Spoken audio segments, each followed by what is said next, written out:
I do find myself oftentimes going, what's the worst thing that can happen?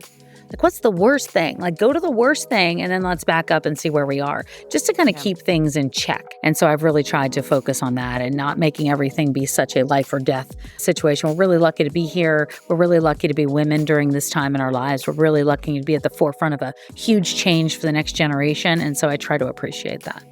It isn't about being perfect. It's about being better. Hello, my name is Dr. Stephanie Stima, and I host expert discussions with thought leaders in all facets of health, including nutrition, fitness, hormones, stress management, performance, recovery, longevity, health span, and energy production. On this show, we discuss complex science, but then we also alchemize it into actionable, everyday living. The ultimate goal with the show is to assist you in making informed decisions about your health and to catapult you into being the hero in your own life.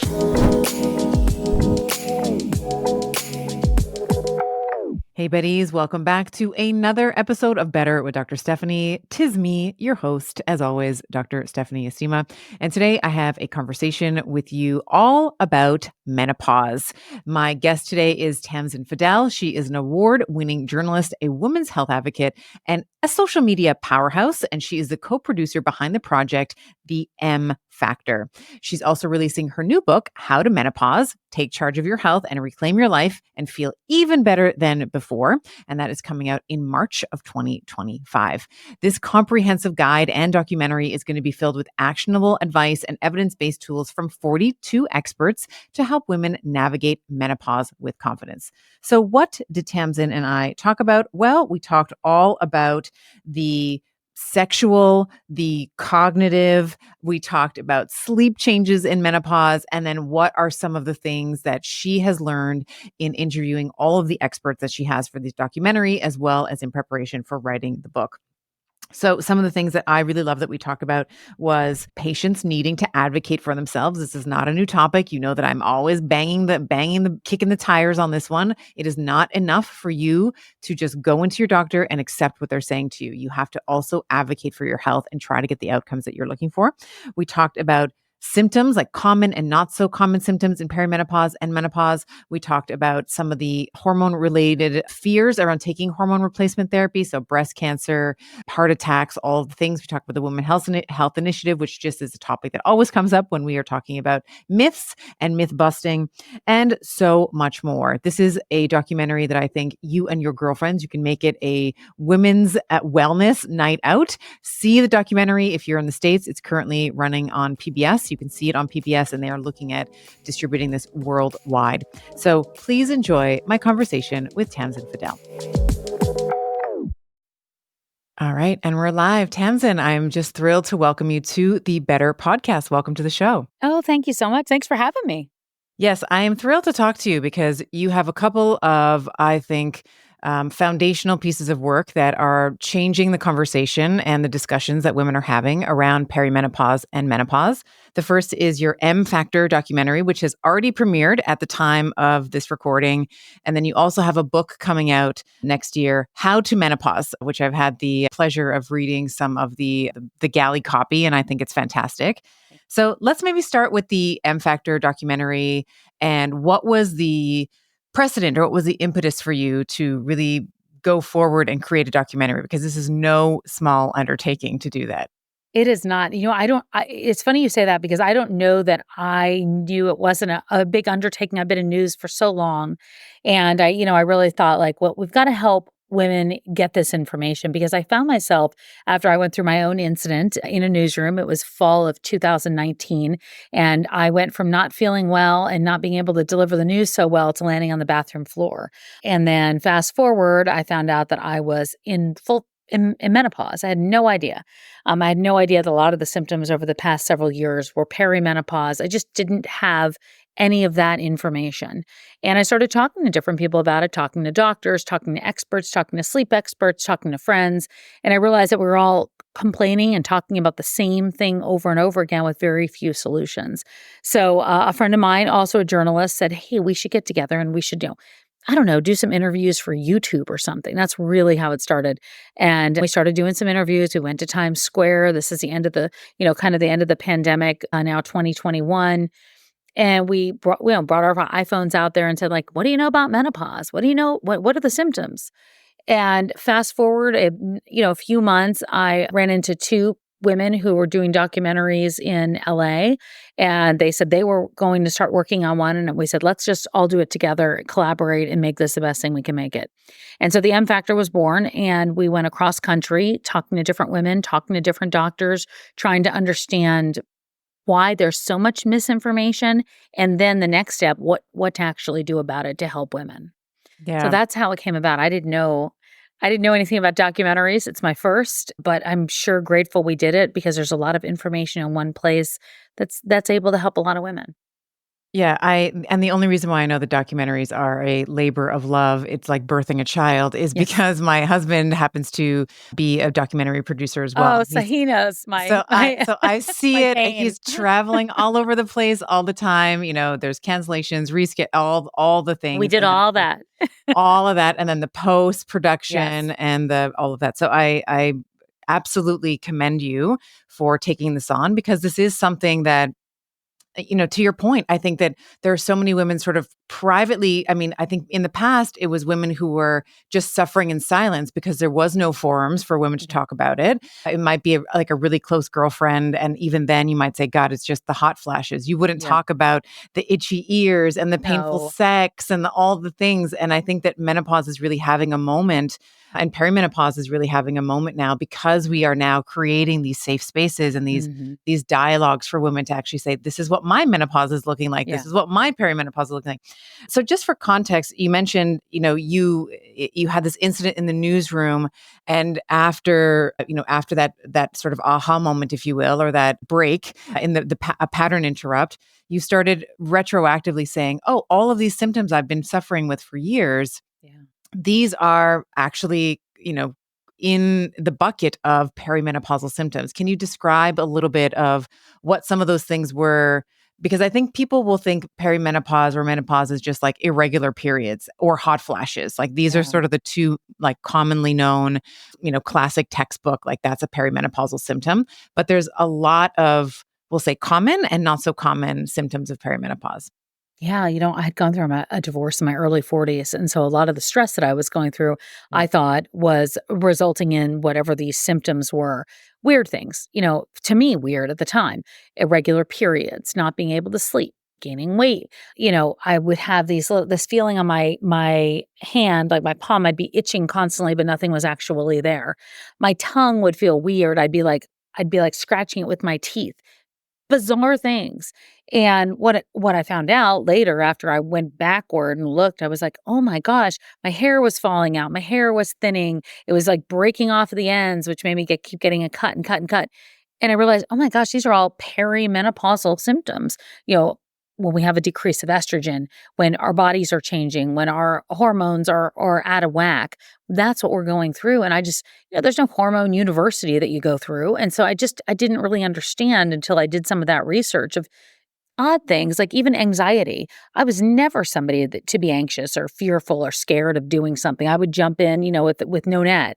And I realized that my anxiety was at this different level, bloating, just odd things. And then when I, blamed them all on something else, I was playing whack-a-mole kind of with my symptoms. I'd go, oh, I've got anxiety. I'll go to my therapist. I've got a stomach ache. I'll go to my gastroenterologist. I'll go here. We don't have time to do that. But nobody ever said to me, hey, you're going to be going into menopause, and those years leading up to it are perimenopause, and you're going to start seeing some differences in your body. Never, ever.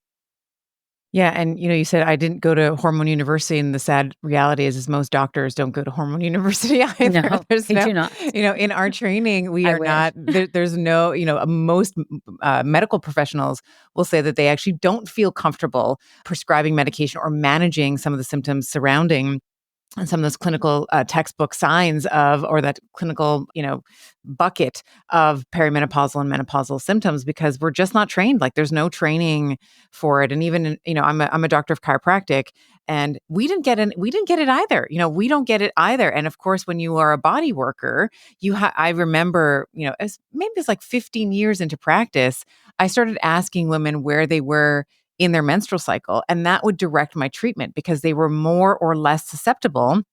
We know that ligaments change their laxity based on how much estrogen is around, what kind of treatments what we were doing that day in clinic. And so I would say that most healthcare providers, irrespective of the letters behind their name, we're not really getting anything unless you're taking specialized training after your Mhm. degree. Mhm. And this is why your work is so important, because it's no longer acceptable for patients to just delegate all of their healthcare to their provider, thinking that the provider knows everything, because the provider doesn't. So there No, has I to be this know. dialogue between the patient and the doctor that is open, honest, and conducive to Mhm. affecting the change that they're looking Mhm. for. Yeah, It's so important, and I think that was one of the big parts.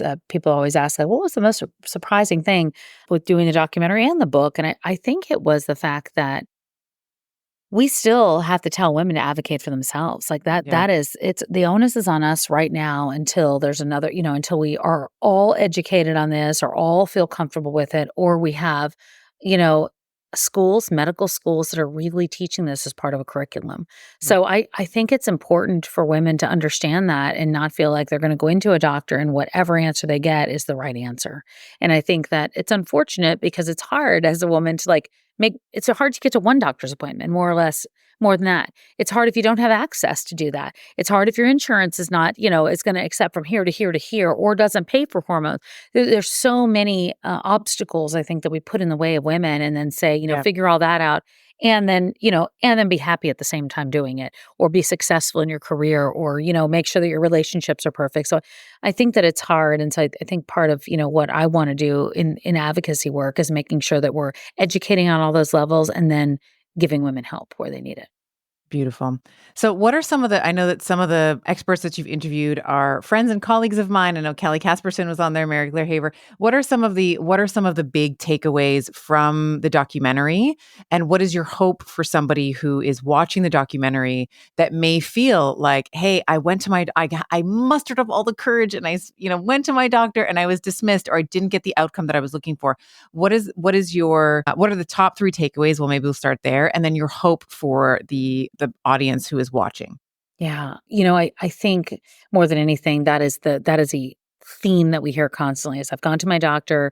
They said, get through it. It's normal. They don't feel comfortable with hormones. There's like about 4 or 5 different answers that women get.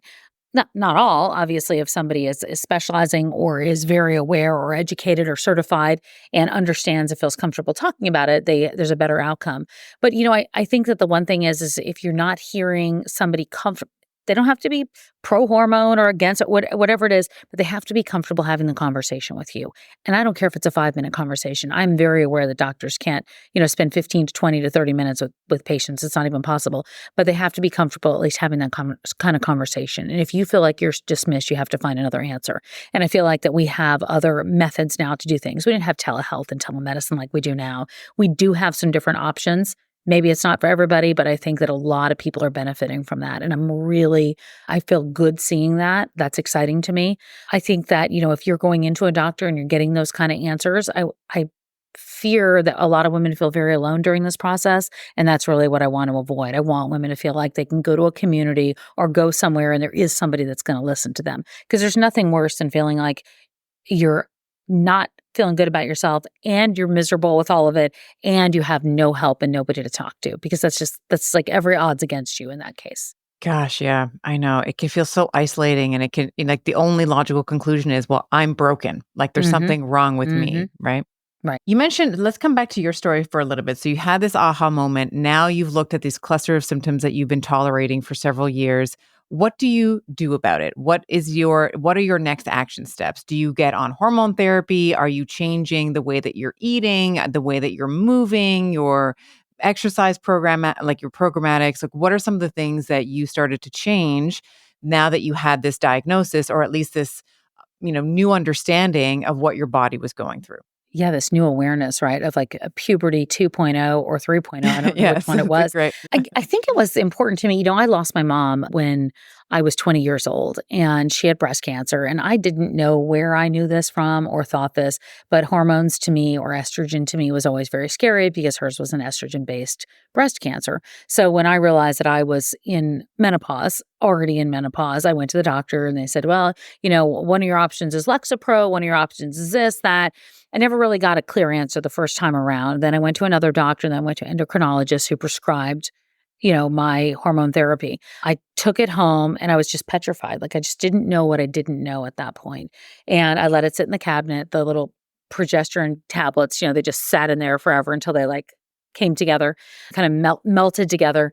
But I still felt terrible. So I wound up going back, and I wound up going to somebody who really explained what was going on. And by that time, I had done enough research to understand what I didn't know and misinformation that I had about hormone therapy, and the fact that I was a candidate for it, despite the fact that my mother had breast cancer, and that it was going to be very effective, especially with regard to hot flashes and night sweats, which was causing me not to sleep, which is causing me to be really, really miserable. So for me, it was finding somebody to pay attention, tell me whether or not I was a candidate for hormone therapy, and if not, what other options are available. I think I would recommend that for any woman. And if you're afraid of those, to understand the study that was done in 2002 that we talked about often, that I know got a lot of women very afraid of hormones, making women think that the only thing that was going to happen as a result of those was going to be breast cancer. I think that the knowledge that we have now, the understanding we have, the effectiveness we have of understanding hormone therapy is changing a bit, probably not fast enough. But I also want women to know there are other options. I mean, there are some women that cannot do hormones. And so we can't leave them out of the conversation. They have to have other options available to them to at least deal with some of those big symptoms. Yeah, and we've done a podcast episode just dedicated to the Women's Health Initiative on this show, which is the study that you're referring to. Even just the patient population, like even if you can say they looked at the like they cut the stats, they did the stats properly, Hmm. statistical Hmm. analysis properly, which they didn't. Right. Just I the know. population I was know. they were average age, I think it was like 68. I don't know the numbers exactly off the top of my. Beyond the age of menopause, of where we are, Right. for So sure. at least 10 years passed. Most of them were obese. Most of them were smokers. It's like if you want to have a cardiovascular incident, it's like age, smoke, and be obese. Like these are sort of the three big risk It's your factors. So it's trifecta, like right? it's the trifecta, right? So it's like, well, no wonder you were starting to, and even the type of hormones that they were using back in we don't even use those anymore. That's not really what is used in 2024, 2025, right? So, talk a little bit about, if you can. I know that you've interviewed several individuals, including the authors of Estrogen Matters, which actually I would just die to have on my show. They've really revolutionized, just wonderful, just the way that they have broken down the science in such a in a prep. Where does the fear around breast cancer and hormones come from? And I've had Susan Gilbert Lenz on the show, who is a breast Wonderful. cancer survivor She herself. And is. she's like, and I am on HRT. So Yeah. is it always true? Or is it more often than not true that someone who has a history of breast cancer, or in your case, a familial history of breast cancer, is not a candidate for hormones? And then how do we, again, maybe back to this patient advocacy, how do we as patients, if you have a doctor who does still hold that outdated opinion, how do we educate them in a way, or how, like, do we just like slip a paper under the office door as relieving? Like, Here's what the are some? information I have. Yeah. You talk about the co-authors of Estrogen Matters, Avram and Carol, and Yeah. I said to them, what if there's, I did ask them this in the interview I did with them, like, what if there's somebody whose doctor is not listening? And they were like, have them talk to us. And I said, I love that, because that's how serious they are about trying to get this information out there, and I think that that's so important. I'm not a doctor. I am, though, a daughter of a mother who had breast cancer and died of breast cancer, and quite frankly, a stepmother who had breast cancer and died of breast cancer. So I'm Yeah. very, very familiar with the fears that are around that. It's been a cloud that's lived over my head for forever, and so I'm very aware of it. I was not aware that I would be a candidate for it, but having a family history is not a contraindicator saying that I couldn't do hormone therapy. was misinformed. Had no idea. So I am a candidate for that, and I would encourage women, if that's something that they want to consider and they do have a family history of that, to have that conversation with your doctor and explain that is in most cases not a contraindicator of whether or not you can or can't do hormone therapy. With regard to women with breast cancer, I think that that's something that I will leave to the experts like Avram and Carol, because those are two doctors that, I mean, he is somebody who has studied this his entire life. He has written so many papers about it, done so much research about it. And his goal is to make sure that this lack of information does not exist. So we continue to move this into the next generation and the next generation. And then also, they're very serious. A Right. warning on there: you open your estrogen products and you're scared to death about what you're taking. And so they're very big into moving that along and trying to get that label removed or taken off. So I am grateful that, I mean, the fact that I feel like you do, the fact that they're even in my orbit or ecosystem, I'm like, oh my gosh. Like, I Right. just, for such a long time, I would go to events or summits, and they would be there, and I would just be in awe of the knowledge that they have and the conversation. Estrogen Matters, a book I would highly, highly recommend, because I think that it does an incredible job, to your point, of making it understandable, and that fear that we have had, because that's really where all of this is coming from. We had women 40% of women were taking hormones, down to 4% of women, according Yeah. to Dr. Mary Jane Minkin, who, is another doctor who deals primarily with breast cancer patients. And so that change of what we're talking about, and just having that few women that are even feeling like they have some type of solution, is really sad to me. And that's where that advocacy for me comes into, because I think that menopause doesn't just affect what happens in the doctor's office. It goes beyond that. It's into every part of our lifestyle. We're in it. Once we're in it for life. That doesn't mean the symptoms are forever as intense, but it does affect community and relationships and workplace, and in all those other parts of our life and areas of our life. How we feel about our body, our changing bodies, how we feel about our mindset, how we feel about what's next. So that's why I wrote the book, and it's more all encompassing of our lives versus just, what do I do in the doctor's office? And from your research and the discussions and the conversations that you've had, one of the common things I get asked in my community is, "But what if I don't have symptoms? So I'm not experiencing any symptoms. Should I still consider hormone? Like, I'm not having the hot flashes. I'm still sleeping fine. My menstrual cycle, okay, maybe it's a bit shorter, but should I be on progesterone? Should I be considering estrogen? What are some of the experts and the data that you've revealed? What does that suggest around asymptomatic women?" Yeah. I mean, first of all, asymptomatic women, I think the percentages are really very few. And if they're not those bothersome, debilitating symptoms, that's amazing. But I also think about the long-term health benefits of having that replacement, whether we're talking about brain health, whether we're talking about heart health, whether we're talking about bone health, osteoporosis. We're finally talking about that, not thinking of this as like some old lady problem. That's not what it is. We have to be very cognizant of those long-term health concerns, especially because we're living so much longer. And I don't know about you, but I don't want to just live longer. I want to live and feel good. I don't want to be just sitting in a chair. So, Yes. I don't want to be like, just like, I don't know what to do, sitting on a park bench, like that's what I see, these images of older people, and they're like sitting on a park bench, petting the dog or whatever. And I'm like, that's not what people at 50 and 60 do anymore. They're m getting around, getting out there, starting new careers, they're on the go somehow, and so I think that keeping our long-term health is so important.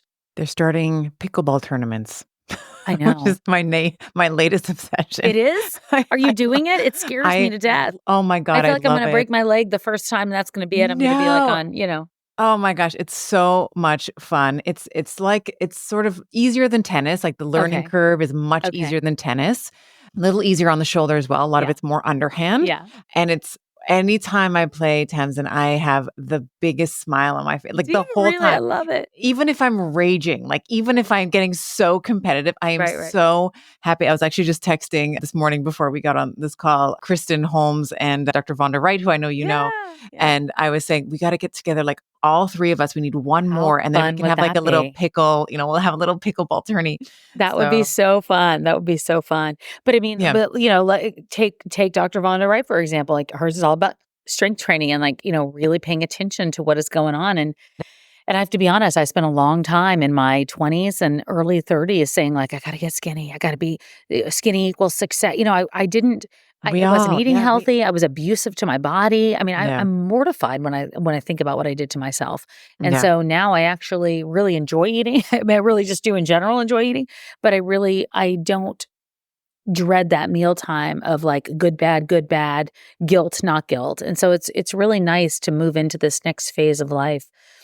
I think just paying attention to all these things that maybe we haven't had enough time for a long time, because if you don't have enough time for it now, you're never going to.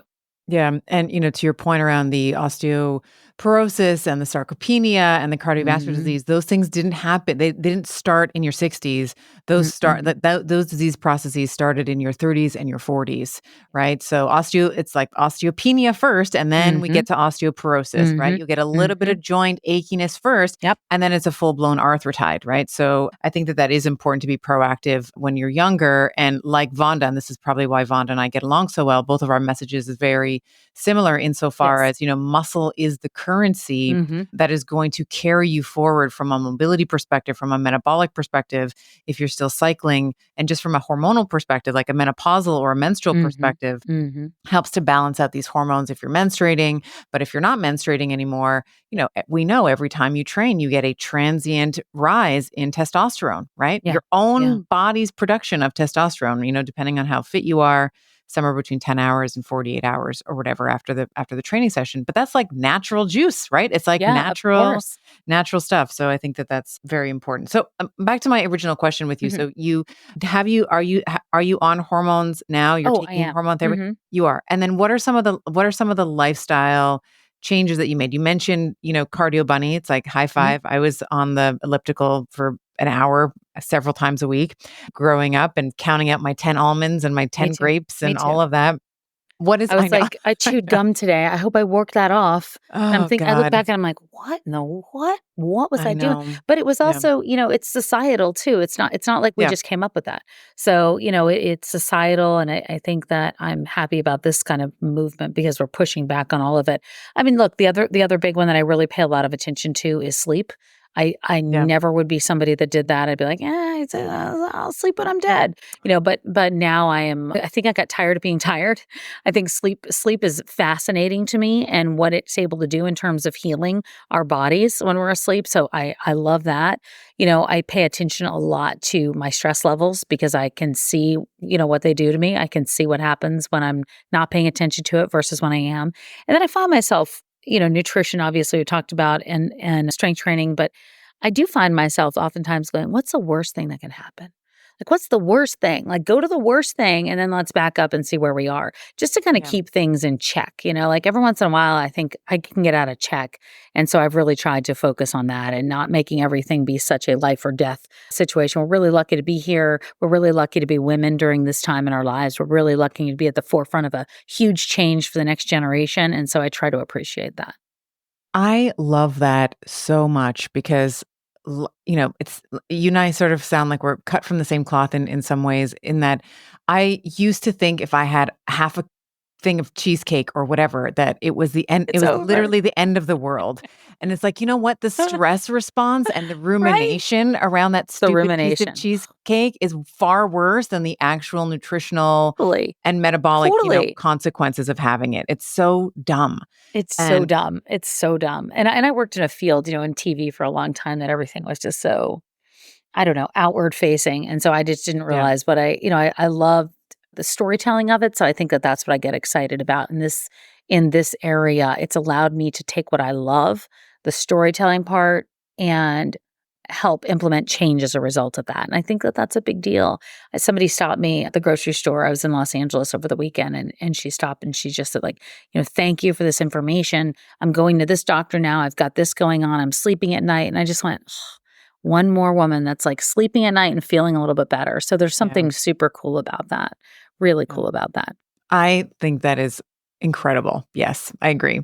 Tell me a little bit about some of the sleep hygiene or sleep rituals that you've implemented in menopause, perimenopause, menopause, and how those have, and on the frequency with which you do them, and just kind of Yeah. lay it out for us. Yeah. So I got 2 things that I think they're simplistic, but I think that they work for me, is going to bed at the same time at night and getting up at the same time in the morning, and I have my alarm set to it to make sure. I wish I could be the person that's like, "I don't need to set an alarm," but I do. But I get up and I go to bed and get up at the same time, and I think it's made a huge difference on how I feel. It's made a huge difference on how my body resets.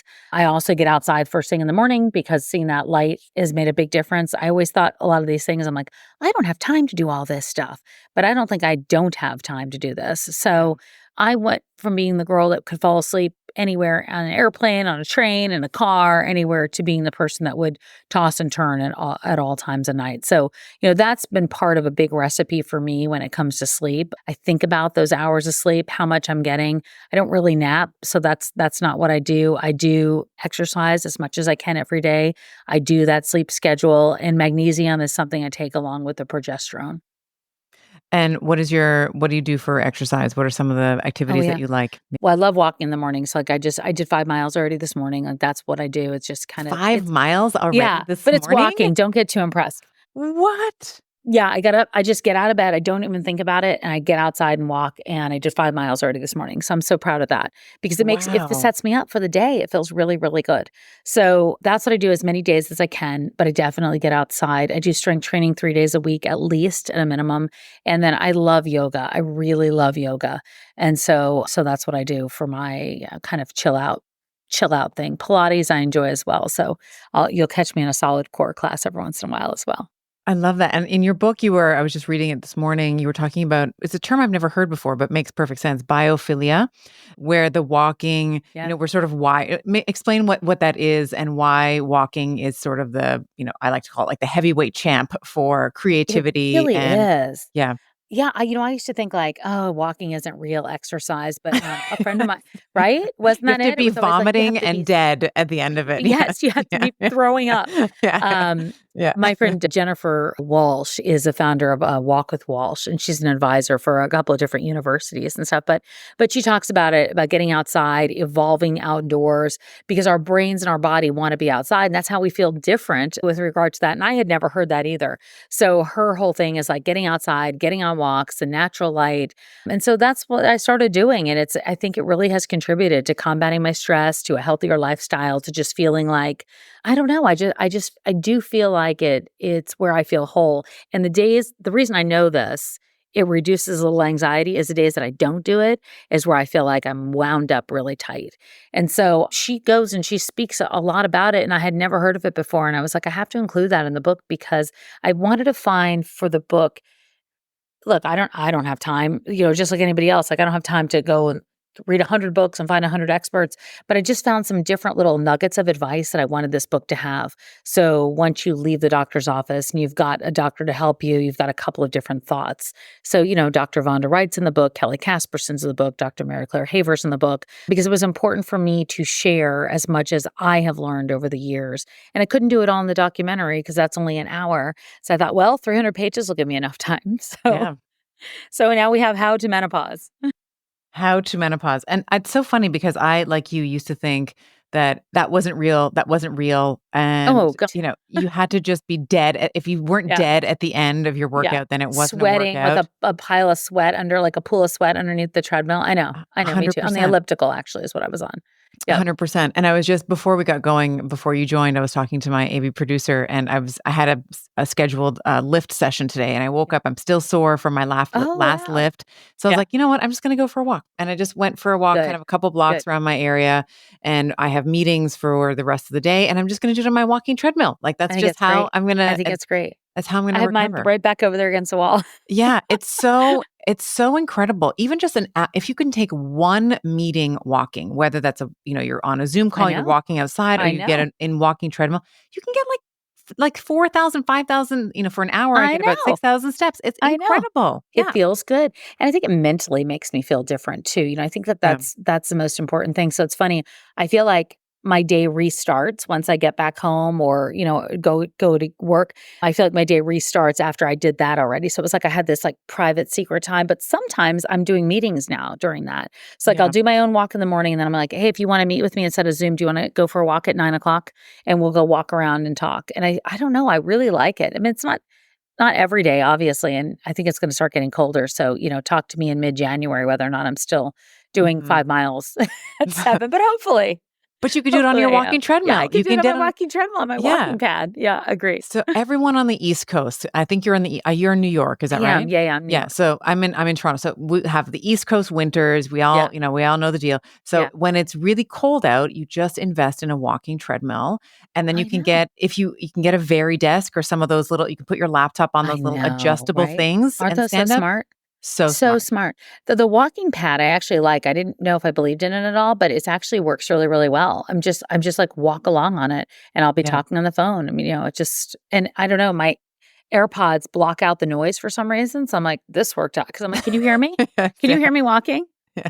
So it And works they're out like, good. no. And do you ever wear No. a weighted vest? Do you ever do anything like a I've weighted done vest weighted or? vests. Yeah, I do the Yeah. I do the arm weights more. I really like the arm Oh. weights. Yeah. Hmm. So then I can like move around and stuff when I'm walking because I always feel Nice. like I need that for my shoulder especially. Yeah. So yeah, so I invested in some of those. Awesome. Awesome. I love that.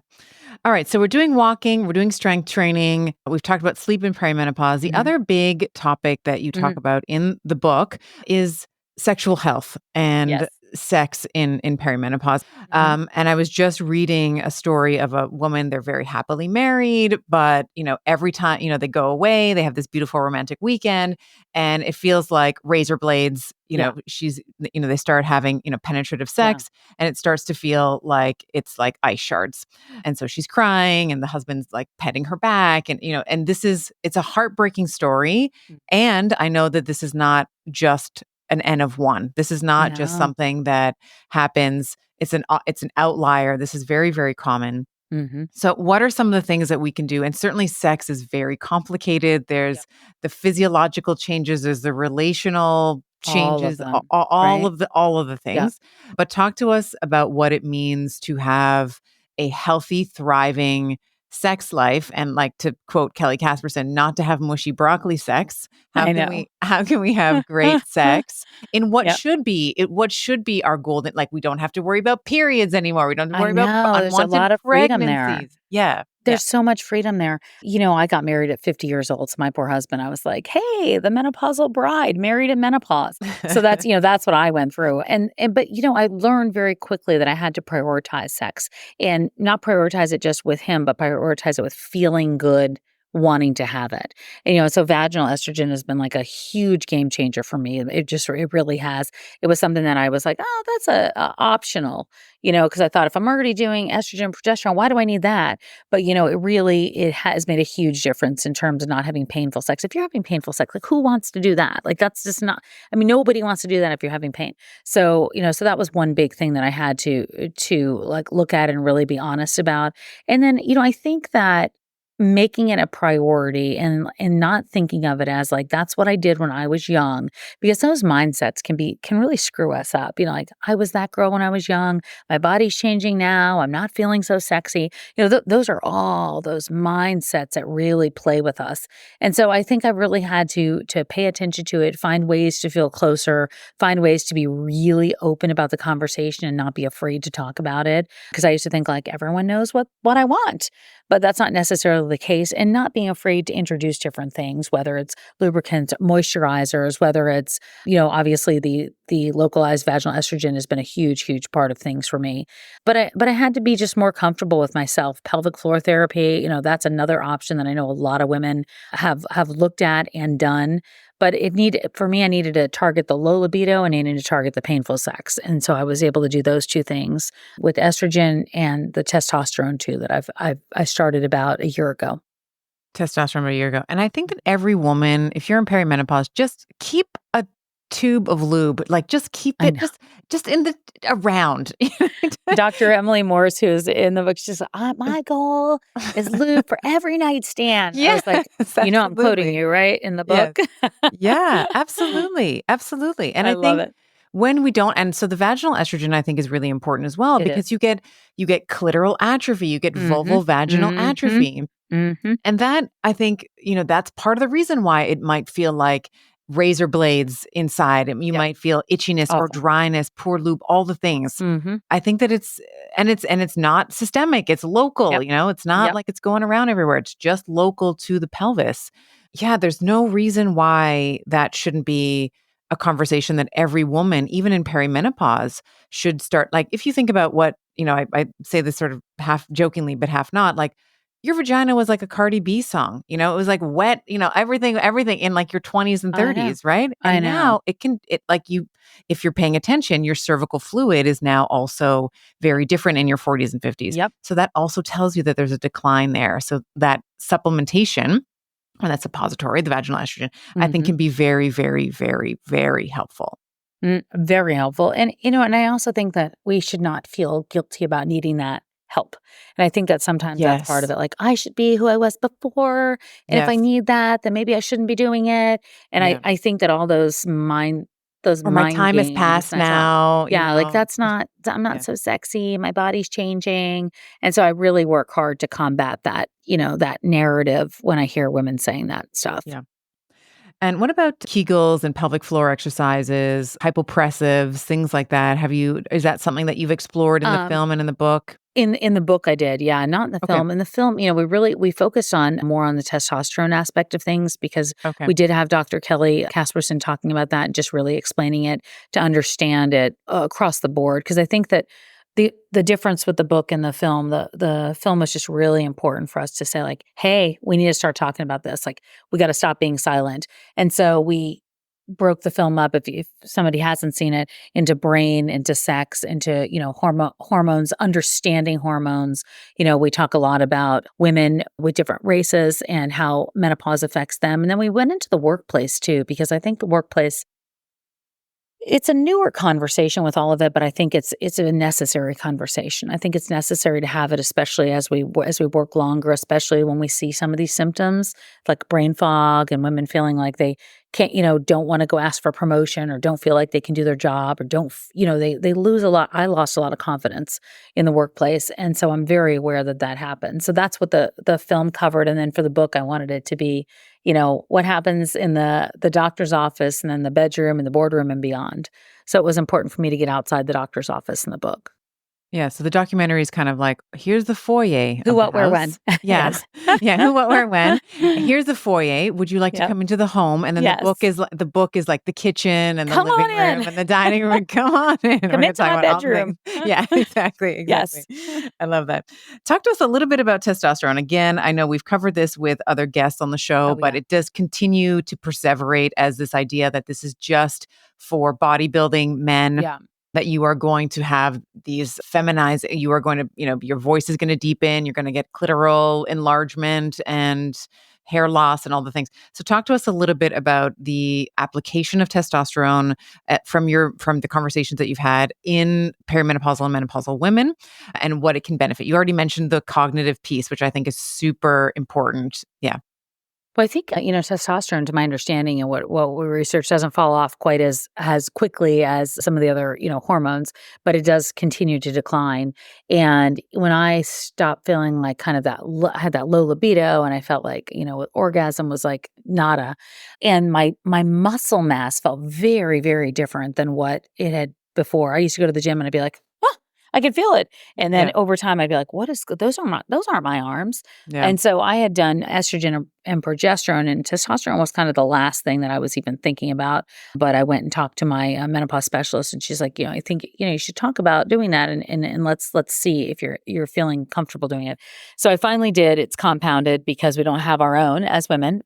We have a tenth of a man's version or a man's dose. And so I just take one pump of it. It's like a little container I pump. You can do it. They have ketchup like looking packets too, but mine's in a pump, and I put it on one side and the other side every other day. So every other day I switch arms, and that's where I put it on. You can also put it inside your thighs. But I think I've noticed a difference, and I definitely notice difference when I'm not taking it. And then that's the difference. Sometimes I'm not as quite as religious about my testosterone as I am about progesterone and the estrogen because I know I have to change a patch. I know I have to take my pill every night. But I definitely notice difference, but I know it plays a big role in libido and arousal in my muscle mass. And so I have incorporated that into my routine, and I feel really good about it. And I know that I know that there's like still so many questions about it, but the fact that we still have so many questions and we need so many answers is why, we're advocating for this research because it's not just, one place or another, it's global, it's all over the world, and the fact that we're not talking about that for women is not okay. Yeah, and at the time of this recording, to your point, there is no female-specific testosterone. It is No, often that we are prescribed, the TRT for males, and then as you've already mentioned, we take 1/10 of it because that's just the ratio. Men have 10 to 20 times more testosterone than females do, which is a crime. I think in Australia they do it have a is. product. Canada at this time does not. The United US does States does not. not. Yeah. Yeah, it's off Most of the label here. Commonwealth does not, most of Western Europe does not as well. So I would say, and generally, I'll say Western Global. Europe. Yeah, globally, it's like Australia is literally the only place that I know of that has I a know, female it's specific product. unbelievable. And I get It's just comments from my unbelievable. community in Europe all the time. They are not like, they seem to be, at least culturally, a little bit further behind in terms of the doctor's willingness to even talk about it. There's, maybe a bit more conservatism there. I'm not sure what the issue is, but people don't want to talk about it in Portugal. They Yeah. don't want to talk about Yeah. it in England. They don't want to talk about it in Yeah. France. So it's interesting observation, just having a global audience to sort of see what people are saying. Absolutely. Wonderful. Okay, so if people want to find out more about the documentary, more about the book, more about you, are you doing another documentary? Are you going to be doing any follow up to the M Factor? What is the next plan We're for in the that? works right now talking about it. We have extended interviews from this one that we're gonna be releasing. So, all these doctors spent so much time with us. It was really incredible, and so we have hours and hours of footage. So we're gonna be releasing those in a longer format so that people can sit and listen because there's just, in an hour, Fantastic. you can only yeah, so that's Yeah. exciting to me. Yeah. And so I was like, it's like a lot of mini documentaries. But so that's gonna be the first part, and then, we've really built an incredible community. The documentary's been seen in over 50 countries right now because of the women. Not because of us. The women have come to us, asked if they can license it out. They can license it for free. They bring it into the community. They get a group together. I've seen. We had an event in Hong Kong, India, Singapore, New Zealand. It's been all over the country, all over the world. So I'm excited about that. So that's the next step with the documentary is continue to do that so women can get that as a resource. And it's still airing on PBS in the US. And we are just in the process of securing international rights so it can be brought into other markets as well for broadcast. Fantastic. Yeah. Yeah. I'm Fantastic. excited about that. Well, I will make sure that we link in the show notes where people can Yes, find the absolutely. documentary, and then the book. Your book is going to be out in March as well, 2025. So we'll make sure that that link is there as well for people to pre-order it. Any other resources that you would like? Any final thoughts? Anything that we haven't discussed in our time together No, today? it's been so lovely. I appreciate it. I appreciate the fact that we lived parallel lives for such a long time, Yes. whether it was how we were eating or working out, Counting but out then our we got to grapes where we on are. the But we yes, got to where we exactly. are today. Yeah, So I like that. absolutely. I do too, and I hope one day I get to meet you in person and give I you a would hug love and that. thank I you would love for that. this. Yeah, Thank you wonderful. so much. Thank you.